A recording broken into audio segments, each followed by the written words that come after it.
The massive alien ships appeared in Earth's solar system on a Tuesday morning like dark clouds blocking out the sun.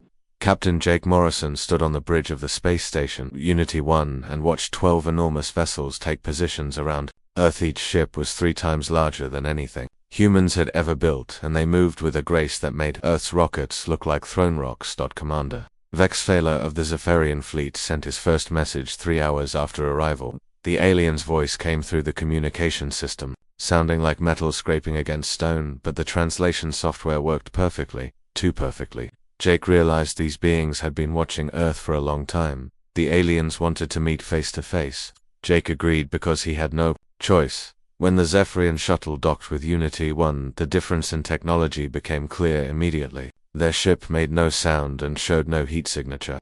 It simply appeared next to the station like it had always been there. Ambassador Kralonos walked into the meeting room followed by 2 guards.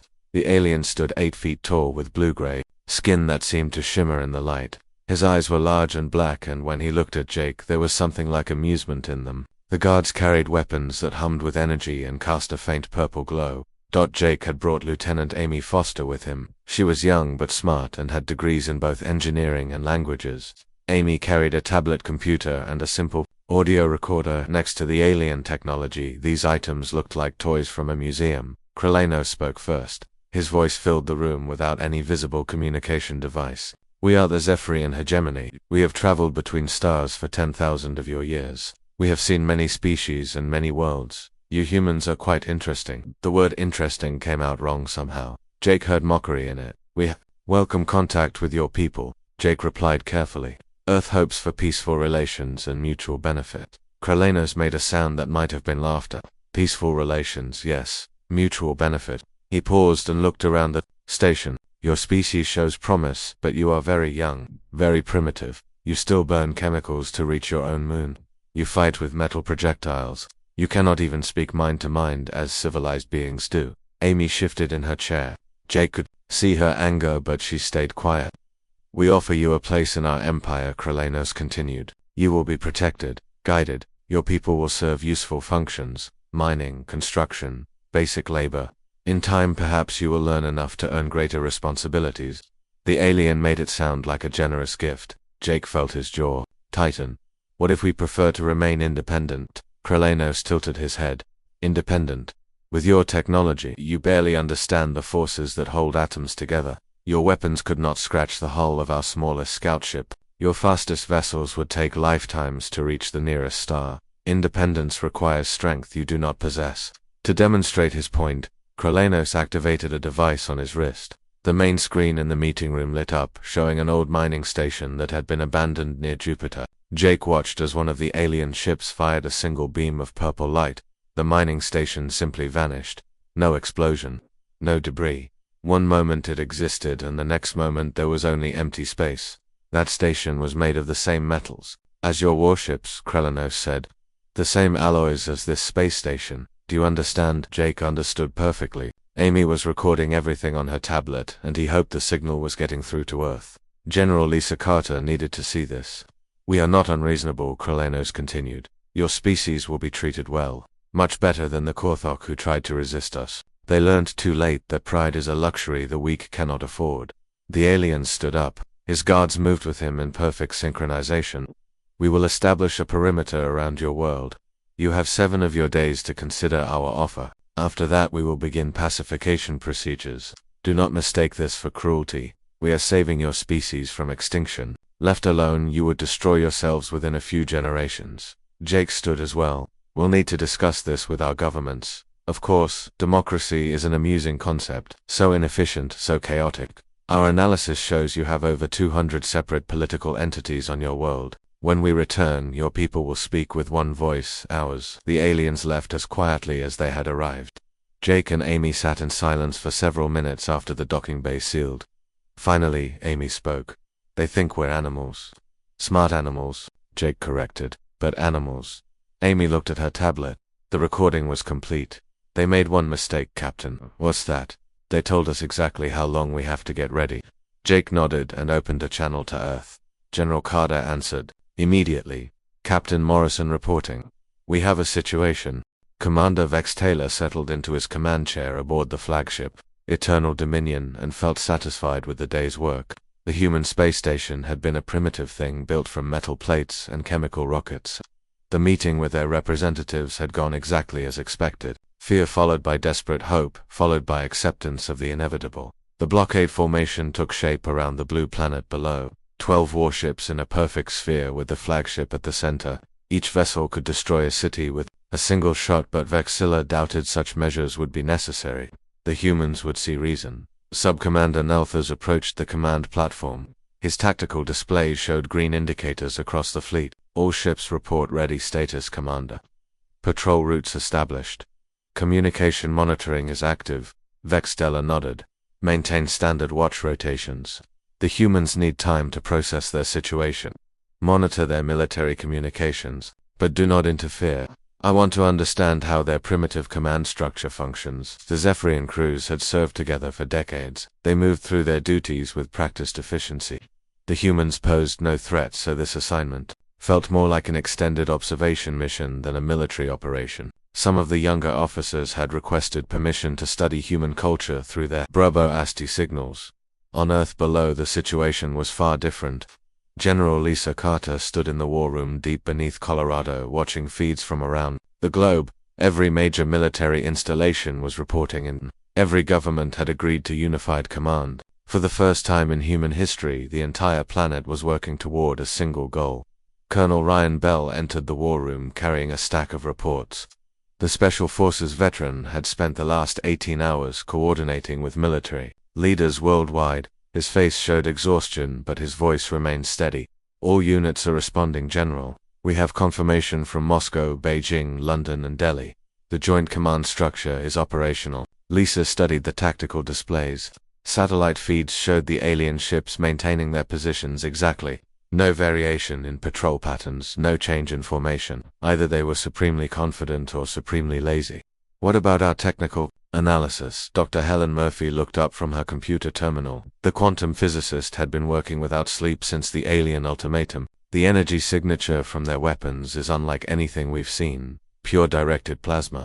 Temperatures exceeding 10 million degrees. Our armor would be useless against it. But Helen smiled for the first time in 2 days. But plasma has limitations.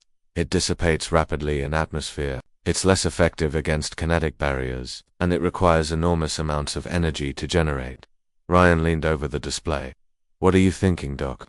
I'm thinking they've never fought anyone who couldn't fight back with similar weapons. Look at their ship designs. All energy shields. All plasma weapons. No projectile defenses. No kinetic armor.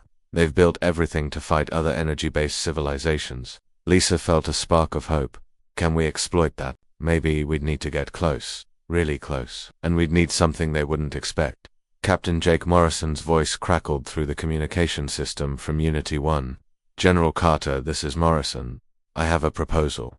Go ahead, Captain. I want to take a team aboard their flagship reconnaissance mission. If we can learn more about their technology and tactics, we might find other weaknesses. Lisa exchanged glances with Ryan. The colonel shrugged. It's suicide, but we need intelligence, approved Morrison. What do you need? Sergeant Pete Collins and Corporal Diana Shaw. Best infiltration team we have. And one of those modified shuttles from the civilian freight program. While Jake prepared his mission in space, the alien crews continued their casual observation of Earth. They intercepted military communications easily but found the content amusing rather than concerning. Human tactics seemed chaotic and inefficient. Multiple command structures giving contradictory orders, weapons that fired simple metal projectiles, vehicles that moved on wheels and treads like primitive machines. Commander Vexella reviewed the intelligence reports with growing certainty that pacification would be swift and bloodless. Sub-Commander, what is your assessment of human military capability? Nalthas consulted his datapad. Minimal threat, Commander.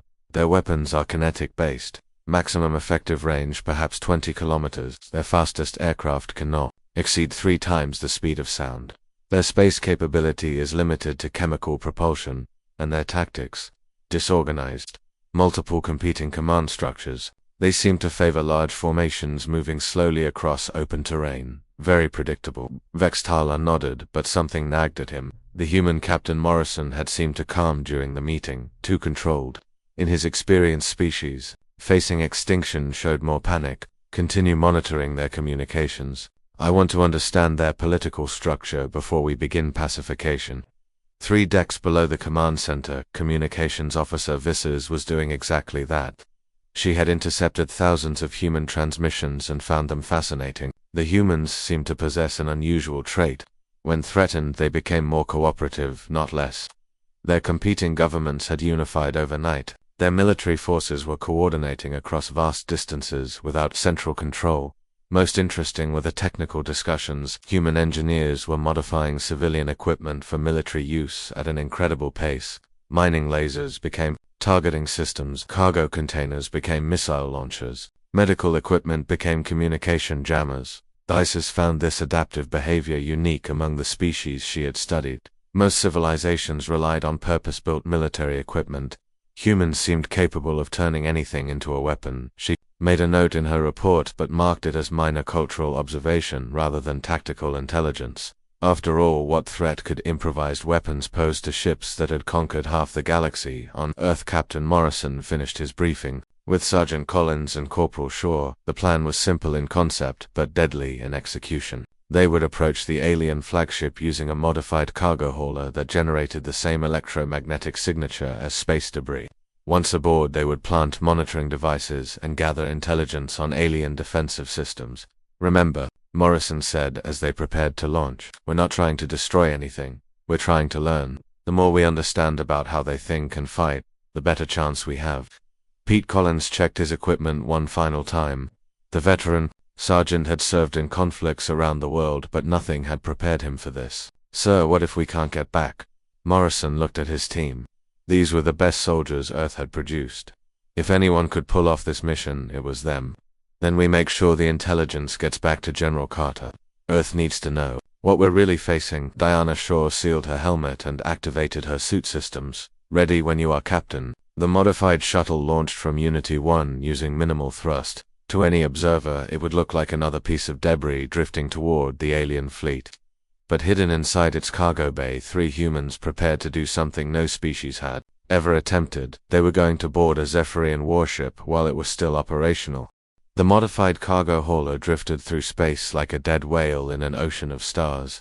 Captain Morrison watched the alien flagship grow larger through the tiny porthole as their improvised stealth craft approached on what appeared to be a natural trajectory. The ship had been stripped of everything unnecessary and packed with electromagnetic dampers that made it look like metallic debris on sensors. Sergeant Pete Collins monitored their approach vector from the pilot seat. The veteran had flown cargo runs in war zones, but this was different. One mistake and they would be vaporized before they could even send a warning signal back to Earth. Corporal Diana Shaw lay flat against the hull using a modified mining laser to cut through the alien ship's outer plating. The metal parted like butter under the precise beam. These aliens had never needed to armor their ships against boarding parties, because no species had ever been desperate enough or crazy enough to try it.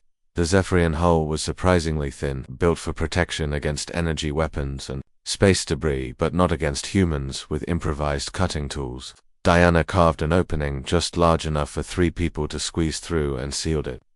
Behind them, with emergency patches, they found themselves in a maintenance corridor that hummed with alien technology. The walls glowed with a soft blue light that seemed to come from the metal itself. The air smelled like ozone and something sweet that made their noses itch. Morrison activated his recording equipment and began documenting everything they saw. Corridor stretched in both directions with no visible landmarks. Morrison chose left based on nothing more than instinct.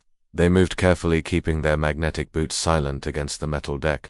The aliens had designed their ship for efficiency, not security. There were no cameras or sensors in the maintenance areas. After 20 minutes of crawling through narrow passages, they reached what appeared to be a main corridor. Morrison peered around the corner and saw his first live Zephyrian crew member. The alien walked past without noticing the hidden humans. Its movement was fluid and confident. It carried no visible weapons. Diana pulled out a small device that Dr. Murphy had cobbled together from cell phone parts and satellite components. The scanner detected electromagnetic signatures and mapped the ship's power distribution. The main computer core was 3 levels up and toward the center of the vessel. They climbed through maintenance shafts that were barely wide enough for human shoulders. The aliens were taller but thinner than humans. Their engineering reflected this in corridors that were high but narrow. Morrison made mental notes about everything: ship layout, construction materials, the way power flowed through conduits in the walls. The computer core chamber was massive and filled with crystalline structures that pulsed with information. Morrison had never seen anything like it. The data storage capacity must be enormous. But more importantly, the crystals seemed fragile, built for speed and efficiency, not durability. Collins planted their first monitoring device behind a cooling unit. The transmitter was primitive by alien standards, but it would relay information back to Earth using quantum entanglement principles that Dr. Murphy had adapted from experimental physics research. Diana discovered something interesting while examining the power distribution network. The alien energy systems were completely integrated. Weapons, shields, propulsion, and life support all drew from the same power source. It was elegant engineering, but it created a potential weakness. Disrupt the power grid and everything would fail simultaneously. Morrison found the ship's tactical database, while Diana worked on the power systems. The information was stored in those glowing crystals and protected by security systems that assumed no unauthorized person could ever reach this location. He connected his recording device and began downloading everything he could access. The files contained detailed information about Zephyrian military doctrine. Their tactics were based on overwhelming technological superiority. They had never fought an enemy that couldn't match their energy weapons. Every battle in their history had been decided by who had the more powerful plasma cannons and stronger energy shields. More importantly, Morrison discovered the psychological profile assessments that the aliens had made of humanity. They saw humans as individually weak but collectively dangerous. The report noted that humans showed unusual creativity when threatened, but dismissed this as irrelevant given the technological gap. Collins discovered the ship's communication center while Morrison downloaded tactical data. The aliens used a form of quantum communication that allowed instant contact across any distance. But the system relied on crystalline transmitters that were surprisingly delicate. A simple electromagnetic pulse could disrupt the entire network. They planted monitoring devices throughout the ship, learning more about alien technology with each hidden transmitter. The Zephyrians had built everything for maximum efficiency, assuming they would never face a technological challenge.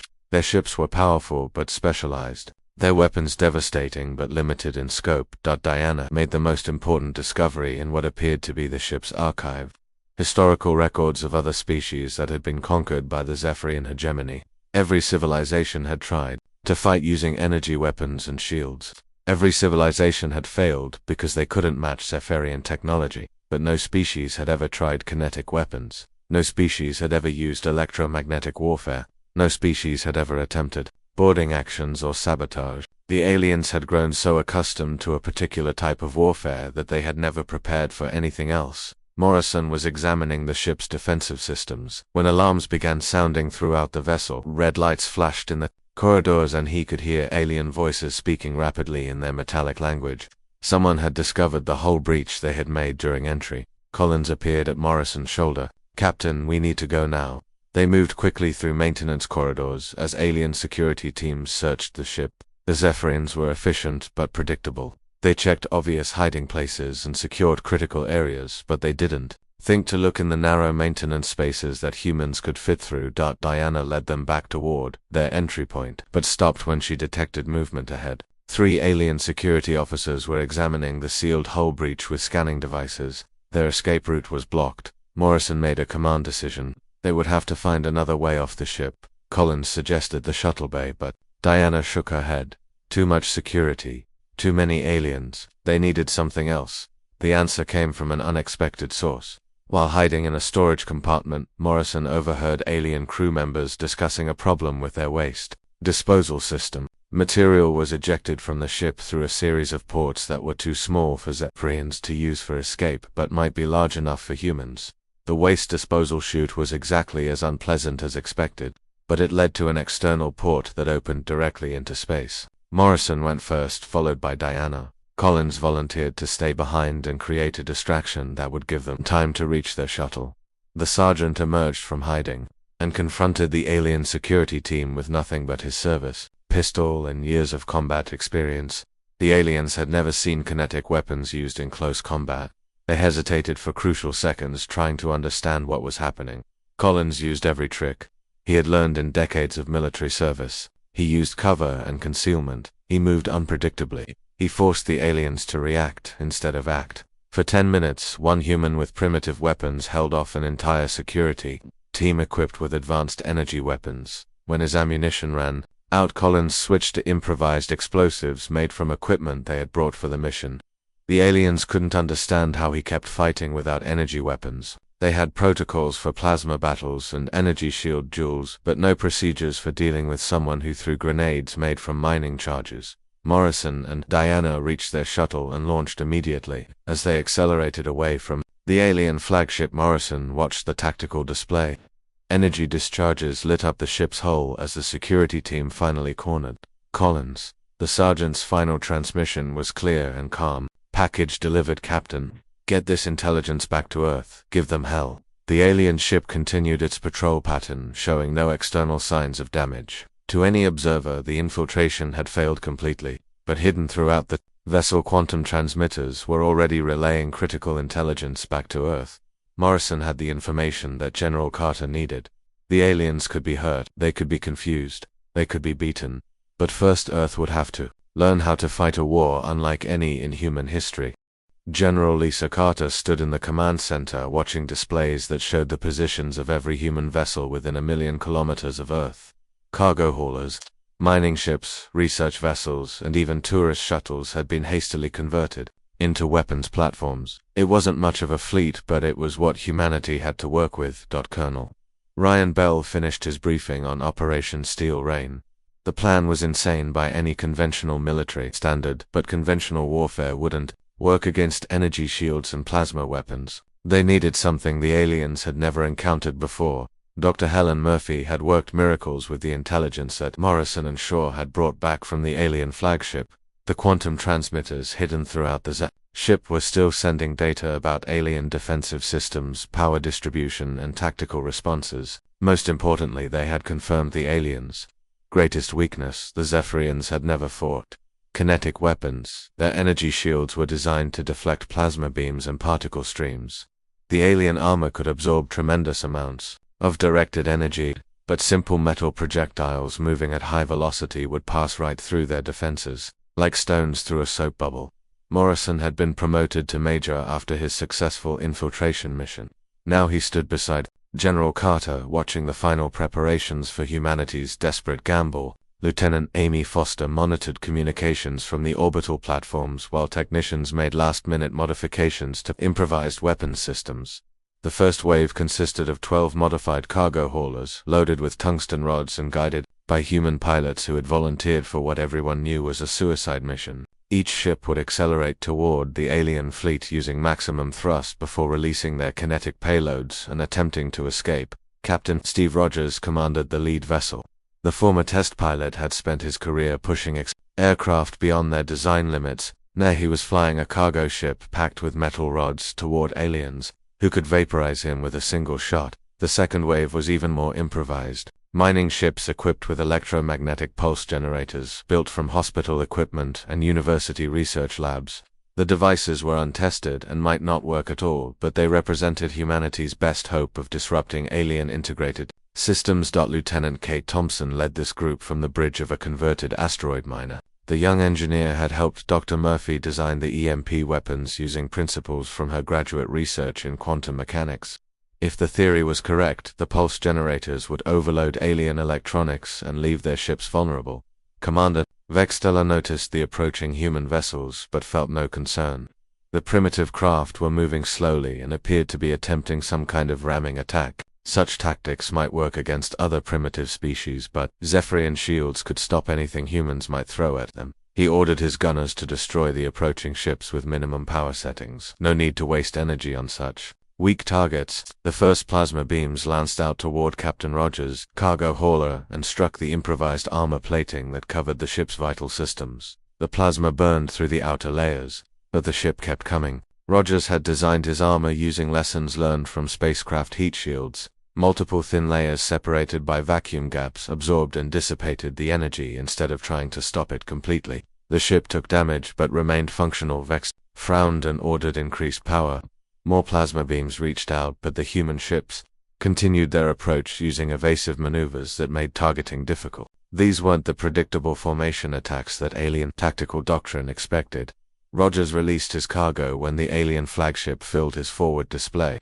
Hundreds of tungsten rods accelerated by magnetic launchers streaked toward Zephyrian vessel at velocities approaching orbital speed. The alien shields flared as they tried to stop the kinetic projectiles, but the rods passed through the energy barriers like they weren't even there. The tungsten penetrators struck the alien hull with devastating effect. Each rod carried the kinetic energy of a small meteor, and the alien armor simply couldn't absorb that much force. Hull plates cracked, internal systems failed, atmosphere vented into space through dozens of puncture wounds. Commander Vexella felt his ship shudder as the primitive weapons tore through systems that had never been designed to resist kinetic attack.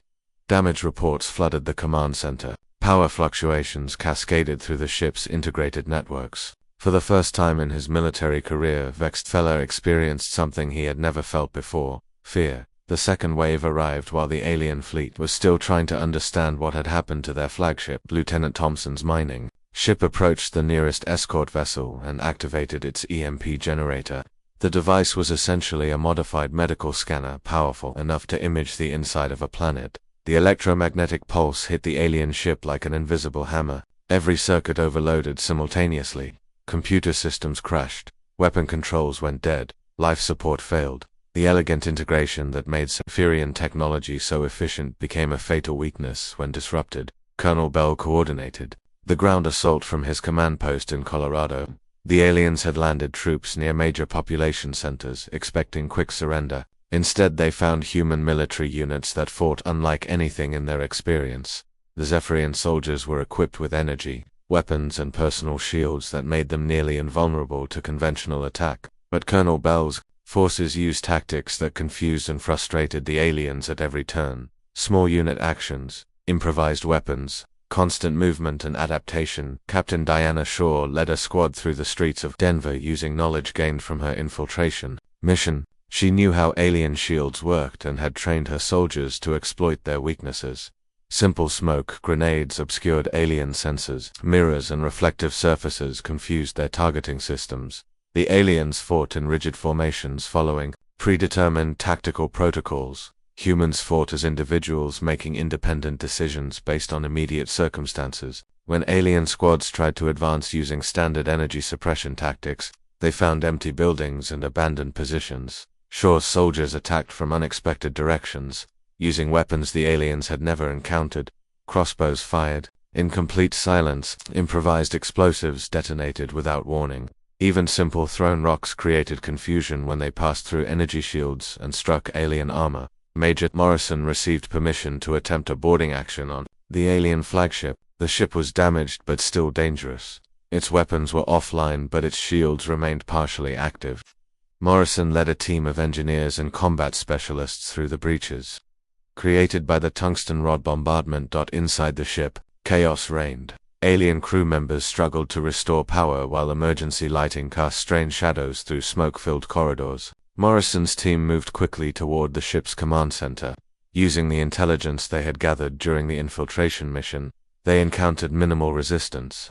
The aliens were focused on damage control and hadn't expected humans to board their vessel. When Morrison's team did meet alien security forces, they used tactics that left the defenders confused and overwhelmed. Sergeant Collins had died to gather intelligence about alien psychology and tactical doctrine. Now that knowledge proved invaluable. The aliens expected energy weapon duels in open spaces. Instead, they faced humans with projectile weapons fighting from concealment in damaged corridors. Dr. Murphy's experimental quantum disruptors proved devastatingly effective against alien technology. The devices were built from modified particle accelerators and generated interference patterns that caused alien control systems to fail. What had taken decades to develop could be destroyed in minutes. The battle for the command center lasted less than an hour. Commander Vex Thaler found himself facing Major Morrison in single combat while explosions echoed through the damaged ship. The alien commander carried advanced plasma weapons and wore personal armor that could deflect energy attacks. Morrison carried a simple projectile rifle and wore body armor made from ceramic plates and steel mesh. By every measure of technology and sophistication, he was outmatched. But technology wasn't everything. The human moved unpredictably, using damaged equipment and environmental hazards as weapons. He forced Vex Thaler to fight on human terms instead of alien ones. When the alien tried to use his advanced targeting systems, Morrison disappeared into smoke and shadows. When Vexella attempted to coordinate with his remaining crew, Morrison jammed his communications using a device built from civilian radio equipment. When the alien commander tried to call for reinforcements, he found that the humans had systematically disabled every system he depended on. The confrontation ended when Morrison trapped Vex Thaler in a section of the ship that was venting atmosphere. The aliens' advanced life support systems couldn't function in vacuum, but human emergency gear was designed for exactly such situations. Vex Thaler surrendered. The word didn't exist in Zephyrian military doctrine, but the concept was universal. The damaged alien flagship drifted in Earth's gravity well like a wounded beast licking its wounds. Major Morrison stood in what had been Commander Vexella's command center, watching human engineers work alongside captured Zephyrian technicians. To understand the vessel's systems, the two species approached problems in completely different ways, and the results were fascinating. Vex Thaler sat in restraints that had been improvised from cargo netting and emergency cables. The alien commander watched human soldiers moving through his ship with something approaching wonder. They treated damaged equipment as opportunities rather than obstacles. They repurposed alien technology for uses its designers had never imagined. Dr. Helen Murphy arrived with her technical team to examine the ship's power core. The quantum reactor was unlike anything humans had ever built, but the principles were understandable. More importantly, the alien engineering approach revealed fundamental assumptions about how warfare should be conducted. They built everything for maximum efficiency, Murphy explained to Morrison as they toured the engine room. No redundant systems, no backup protocols. If something fails, the whole network goes down. Morrison nodded. He had seen the same pattern throughout the ship. Elegant design that worked perfectly under expected conditions, but failed catastrophically when faced with the unexpected. They've never had to fight anyone who could adapt. The interrogation of surviving alien crew members revealed even more about Zephyrian military doctrine. Lieutenant Amy Foster had learned enough of their language to conduct basic interviews. What she discovered changed everything humans thought they knew about galactic civilization. The Zephyrian hegemony had conquered 47 star systems without ever facing serious resistance.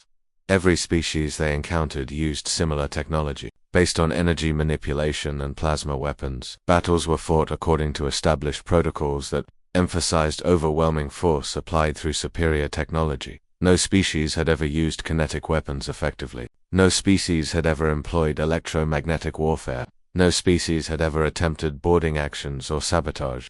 The aliens had developed a form of warfare that was powerful but rigid. Colonel Ryan Bell established a training center in the captured ship's main cargo bay. Human soldiers worked alongside alien prisoners, learning how to fight in zero gravity and vacuum conditions. The aliens found human adaptability disturbing. Humans found alien predictability useful. Captain Steve Rogers had survived his suicide mission and now commanded Earth's growing fleet of converted civilian vessels. The cargo haulers, mining ships, and research platforms had proven more effective than anyone expected. Their civilian origins made them unpredictable to alien tactical computers. The Zephyrians expected military vessels with standardized weapons and predictable capabilities. Instead, they faced fishing boats with missile launchers and cruise ships with particle beam arrays. Every human vessel was unique and dangerous in ways that alien doctrine couldn't account for. Lieutenant Kate Thompson's EMP weapons had exceeded all expectations. The devices built from hospital equipment could disable alien ships without destroying them. This created opportunities for capture and study that conventional weapons couldn't provide. More importantly, it allowed humans to turn alien technology against its creators. General Lisa Carter coordinated the global defense effort from her command center, while human forces prepared for the inevitable counterattack. The Zephyrian retreat was tactical, not strategic. They would return with more ships and better understanding of human capabilities, but humans were adapting faster than aliens could plan. Dr. Murphy's team had reverse-engineered alien shield generators and found ways to improve them using human engineering principles. The original designs were elegant but inflexible. Human modifications were crude but adaptive.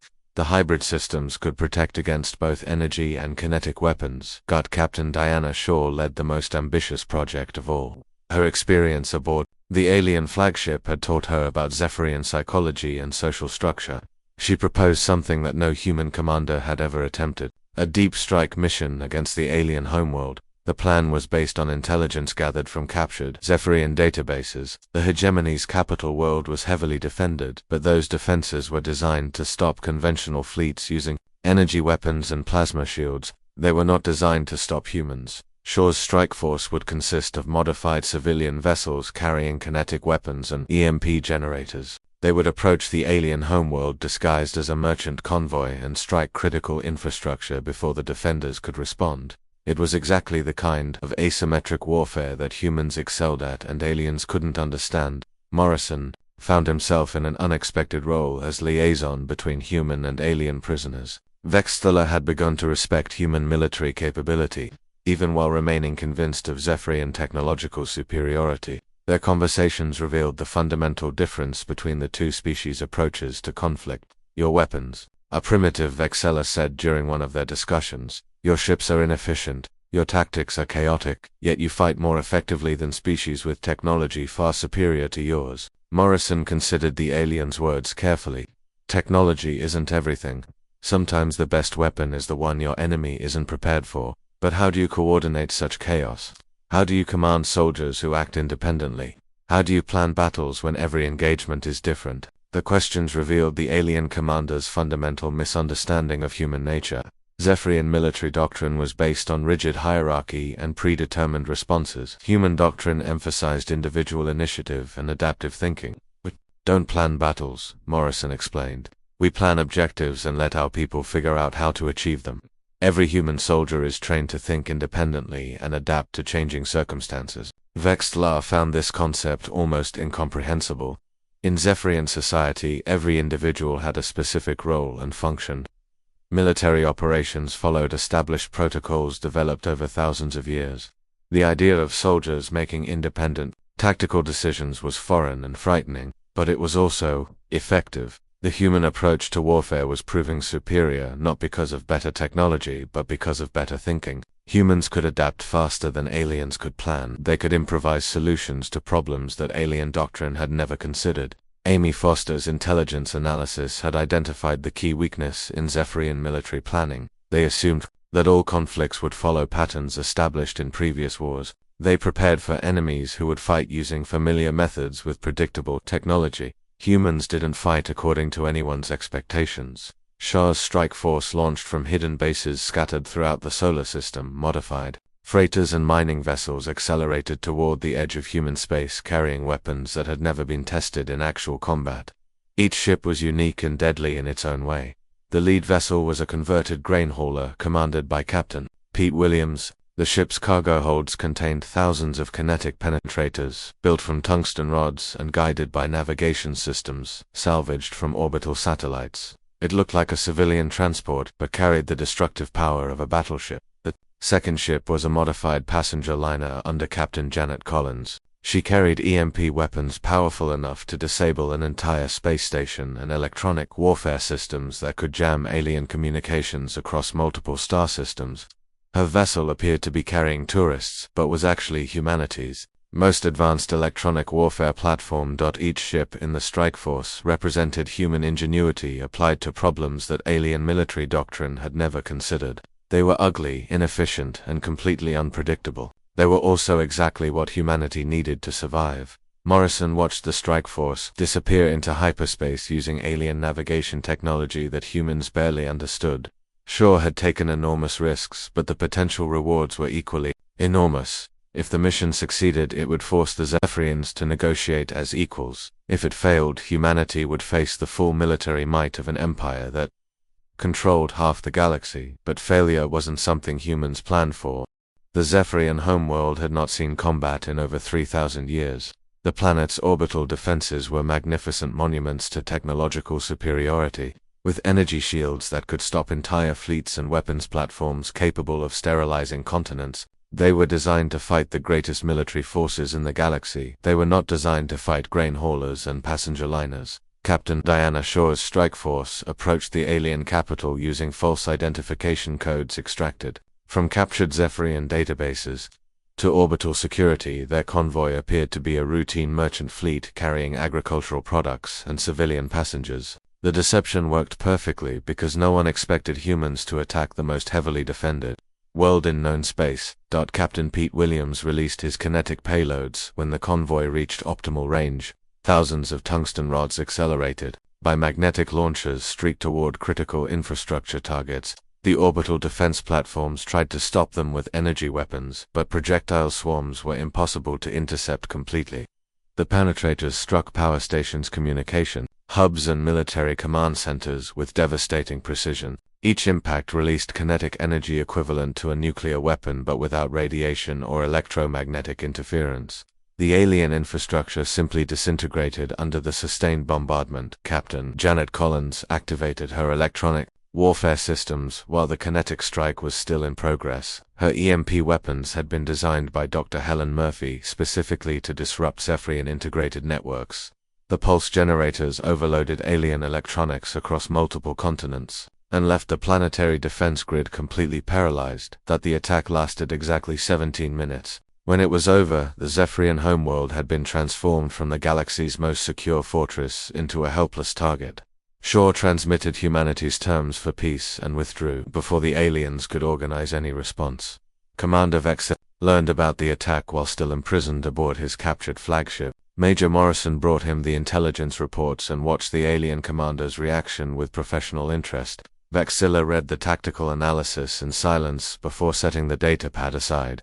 "Your species is truly remarkable," the alien said finally. "We have underestimated you completely." Morrison nodded. "Will your government negotiate now?" "They have no choice. You have demonstrated that human military doctrine can threaten any target regardless of its defenses. No Zephyrian world is safe while your species remains hostile." The admission carried enormous weight. For the first time in galactic history, a primitive species had forced an advanced civilization to acknowledge military inferiority. The implications extended far beyond this single conflict. Ambassador Kralanos arrived at Earth 3 days later aboard a ship, flying diplomatic flags and broadcasting continuous surrender signals.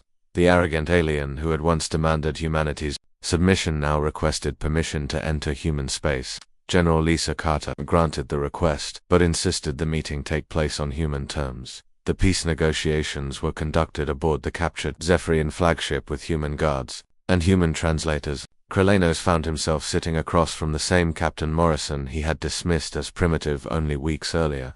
The human now held the rank of colonel and commanded respect throughout the solar system. "Your people fought with honor," said through his translator. "We offer terms worthy of equals." The formal treaty took weeks to negotiate, but the basic principles were established immediately. Humanity would remain independent. The Zephyrian hegemony would share advanced technology. In exchange for human tactical knowledge and military advisement, both species would benefit from the arrangement. Dr. Helen Murphy established the first joint research facility in the captured alien ship's laboratory sections. Human creativity combined with Zephyrian technology produced innovations that neither species could have achieved alone: medical advances, engineering breakthroughs, scientific discoveries that advanced both civilizations. Colonel Ryan Bell founded the Interspecies Military Academy using curriculum developed from lessons learned during the conflict. Human officers learned alien technology while Zephyrian commanders studied human tactical doctrine. The exchange program produced military leaders who understood both approaches to warfare. Lieutenant Amy Foster became Earth's first senior linguist, specializing in diplomatic communication between species with fundamentally different thought processes. Her work helped prevent misunderstandings that could have led to renewed conflict. She also trained other humans to communicate effectively with alien allies. Captain Steve Rogers received command of Earth's first interstellar warship. The vessel combined human engineering with captured alien technology to create something unique. In the galaxy, it looked crude compared to pure Zephyrian designs, but it was deadlier than anything the aliens had ever built. The ship was named EDS Defiance in honor of humanity's refusal to surrender when faced with overwhelming odds. Rogers commanded a mixed crew of humans and reformed Zephyrian officers who had learned to appreciate human military methods. General Carter accepted appointment as Earth's first interstellar defense coordinator. Her responsibilities included preparing humanity for contact with other alien species, while maintaining the military readiness that had made victory possible. The galaxy contained threats far more dangerous than the Zephyrians. The most significant change occurred in galactic military doctrine itself. News of humanity's victory spread quickly through interstellar communication networks. Species throughout the galaxy began studying human tactics and adapting their own military forces to incorporate human innovations. Kinetic weapons became standard. Equipment on warships that had relied exclusively on energy systems, electronic warfare capabilities were integrated into military communications networks. Most importantly, military commanders began training for asymmetric conflicts against unpredictable enemies. Morrison found himself in the unexpected role of military advisor to species he had never heard of. Alien commanders traveled to Earth seeking instruction in human combat doctrine. They learned about adaptation, improvisation, and the psychological aspects of warfare that their own cultures had never developed. The human approach to conflict resolution became a model for diplomatic negotiations throughout the galaxy. Species that had maintained rigid hierarchical structures for millennia began experimenting with decentralized command systems and individual initiative. Vextella chose to remain on Earth after his release from captivity. The former alien commander became one of humanity's most effective advocates among Zephyrian military leadership. He helped other aliens understand that primitive technology didn't mean primitive thinking. Humans possess something that advanced civilizations often lose. He explained to a gathering of Zephyrian officers, they possess the ability to see problems from new perspectives and develop solutions that established doctrine would never consider. The galaxy had learned that technological superiority was not the same as military superiority. Creativity and adaptability could overcome almost any technological advantage. Intelligence and initiative were more valuable than energy shields and plasma weapons. But the most important lesson was simpler. No species should be underestimated based on their technology alone. The galaxy contained billions of intelligent beings, and any one of them might possess capabilities that could change the balance of power between civilizations. 3 months after the peace treaty was signed, an unknown alien fleet appeared at the edge of human space. The vessels were larger and more advanced than anything the Zephyrians had ever built. Their weapons signatures were completely unfamiliar, and their intentions were unclear. Colonel Morrison stood on the bridge of the EDS Defiance, watching the approaching ships with professional interest. Captain Rogers prepared his crew for possible combat while Dr. Murphy analyzed the alien technology signatures. General Carter coordinated the defense effort from Earth while Colonel Bell readied ground forces for any contingency. The lead alien vessel transmitted a message on standard diplomatic frequencies. The translation was perfect, and the tone was respectful. We are the Korthak Empire. We come seeking alliance with the humans who defeated the Zephyrian hegemony. We have much to learn from your military innovations. Morrison smiled. Word had spread even further than they had expected. Humanity's reputation as a military power was becoming established throughout the galaxy. That reputation would provide opportunities, but it would also attract challenges from species seeking to test human capabilities. The galaxy was a dangerous place filled with aggressive civilizations and ancient conflicts, but humans had proven they could hold their own against any threat. They had the technology now, thanks to Zephyrian cooperation. They had the tactics developed through desperate necessity. Most importantly, they had the will to fight for their independence and their allies. Morrison opened a communication channel to the approaching fleet. Welcome to human space. We're ready to discuss terms. The future would bring new conflicts and new alliances. Other species would challenge humanity's growing influence. Some would seek cooperation while others would demand submission. But the galaxy had learned an important lesson.